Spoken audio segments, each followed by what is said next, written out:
Bir айылдан экинчи айылды бириктирүүчү жолдун узундугу 10 же 11 чакырымды түзөт.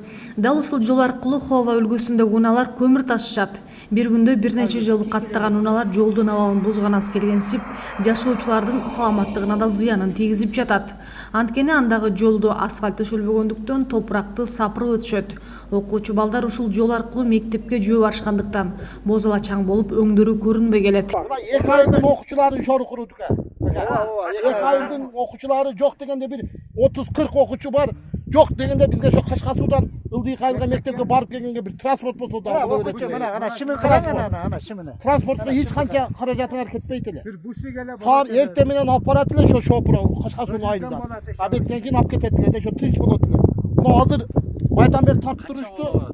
Канча окуучу бар мугалимдерде ким бар эмне жерде? Кашка суу сатып алып. 40 окуучу бар да бара турган. Ушул айыл менен өйдөн кайрылды. 5 километр. Арага канча километр? 10 километр. Ашыгы 10 километр. 10 километр бар. Жөө жолорго арабашып чаңгырылашпак жүрөт.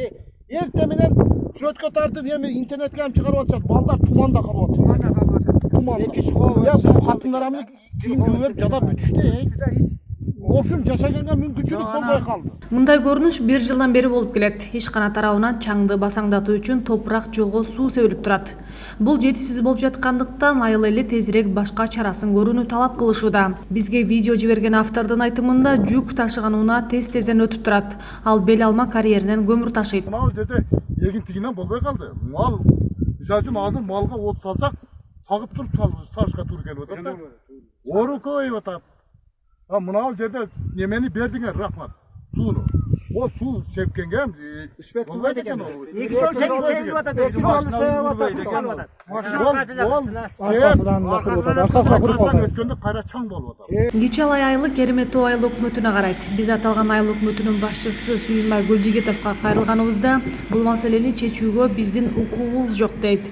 Айыл өкмөттүн бул жообу албетте кубантарлык эмес. Себебин бул ички жол болбогондуктан жалпы пайдалануудагы жол деген жөнү келтирди. Бизден чара көрө албайбыз. Чоң биздин балабыздагы жол эмес, чоң кандашым. Мына жол жалпы пайдалануудагы жолда бул бетине бийууга карай турган жол. Анан кийин биз бул жолго жүрөсүң деген неме жок, укугубуз жок. Бул кийиштүү администрацияга кайрылганбыз, администрация барып ордунда чогулуш өткөрдү. Ал компаниянын өкүлдөрүн да чакырды. Компаниянын өкүлдөрү суу себип турабыз, чаңыртпайбыз деп. Уада берип деп алышкан да. Ошондо ким жооп берет агай бул жака? Буну эми компанияга өздөрү анан кийин жолдун багы дебу эгер туура келбесе каттыктай коюшат дебу. Ал эми чаң менен булганып, мектепке барган окуучулардын транспорт каражатын чечип берүүгө жергиликтүү бийликтин алы жетпейт. Себеби аталган айыл дотацияда турарын айыл өкмөт башчысы белгиледи.